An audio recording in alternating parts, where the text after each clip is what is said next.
envie d'entreprendre, volonté de réussir, regardez le Club Éco d'Objectif-News.tv avec la Banque Populaire Occitane.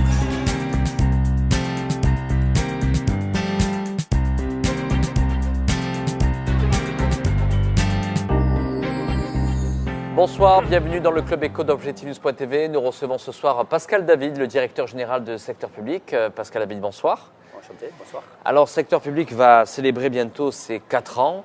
Une entreprise au départ avec quels objectifs ? L'objectif donc de participer très modestement donc à notre niveau à l'optimisation des relations d'affaires entre acheteurs publics et les entreprises. Aujourd'hui, il y avait ce constat que les entreprises n'étaient pas suffisamment préparées, outillées pour répondre aux appels d'offres.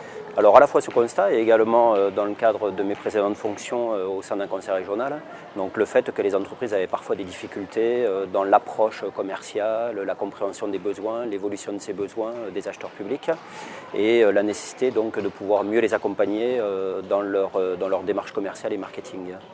On dit qu'il y a un fossé entre, on va dire, la préparation que peuvent mettre les grands groupes habitués à ces appels d'offres et les PME qui souffrent encore peut-être d'outils.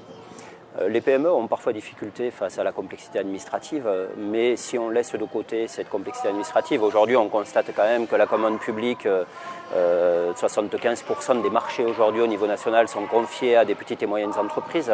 La problématique qu'on a sur le marché de la commande publique, c'est que c'est un marché très atomisé, où en fait le nombre de marchés gagnés par une entreprise à l'année est très faible. On est en dessous de 2 marchés en moyenne par entreprise qui sont gagnés chaque année. Donc parfois les entreprises hésitent à aller sur ce marché parce que le retour sur investissement est à la fois long et sur le plan économique peut être pas suffisamment important pour pouvoir réellement investir commercialement. Mais il n'en reste pas moins que des entreprises aujourd'hui ont pour cœur d'activité la commercialisation de fournitures, de services, de travaux en direction des organismes publics.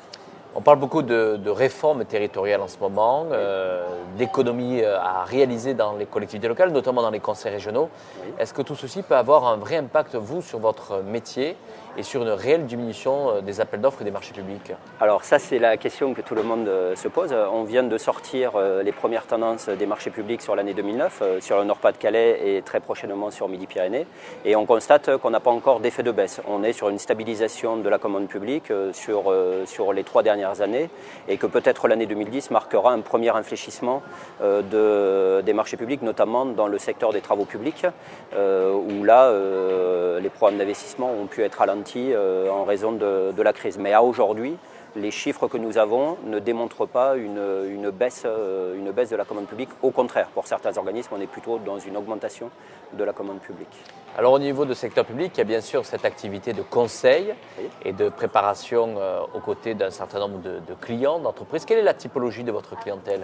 Alors on va de la très petite entreprise qui veut se positionner, qui a une offre de service, une proposition de valeur pour le secteur public, jusqu'à des très grands comptes. Par exemple, là, on est fiers d'avoir Microsoft maintenant comme un de nos clients. Donc on fait le grand écart entre la très petite entreprise qui a besoin d'un accompagnement plus fort et un très grand compte qui a besoin d'optimiser un certain nombre d'outils pour mieux travailler avec le secteur public ou mieux faire travailler ses partenaires avec le secteur public, ce qui est le cas de Microsoft.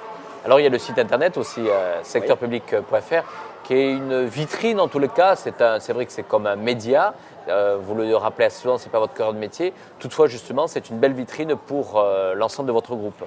C'est une belle vitrine puisqu'on a, en moins de 3 ans, on est devenu l'un des 3 premiers médias d'information sur l'action publique au niveau national et que les fournisseurs, par exemple, trouvent aussi à travers secteurpublic.fr un moyen de promouvoir leur offre en direction des acheteurs publics. Et on a la chance d'avoir un média uniquement où l'audience est uniquement donc constituée de professionnels. Puisqu'il n'y a pas d'annonce, donc on a un lectorat de fournisseurs, un lectorat donc des administrations. Et on touche au contraire d'autres médias, comme par exemple la Gazette des communes ou le Courrier des maires, on touche un lectorat de toutes les fonctions publiques, donc fonction publique d'État, fonction publique hospitalière et également le monde des collectivités territoriales. Quels sont les objectifs de développement pour le secteur public ? On arrive à la fin d'année, donc j'imagine que vous entrevoyez vos objectifs pour 2011.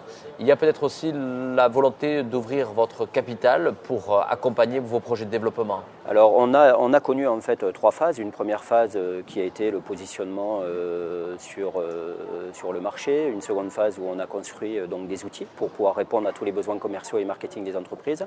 Et là on est dans une troisième phase qui est donc le développement commercial. Et effectivement on a besoin pour accélérer ce développement commercial de pouvoir faire appel à des investisseurs potentiels. Et on serait très sensible, puisqu'on a déjà été accompagné par des investisseurs du Nord-Pas-de-Calais, de pouvoir accueillir des partenaires toulousains qui pourraient également nous accompagner dans cette phase de développement commercial qui est la plus difficile et la plus compliquée pour une jeune entreprise. Merci Pascal David d'avoir répondu à notre invitation. Merci à vous.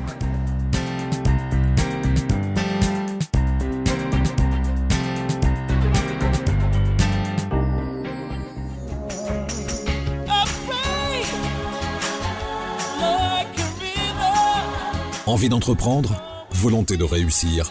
C'était le Club Éco d'Objectif News.tv avec la Banque Populaire Occitane.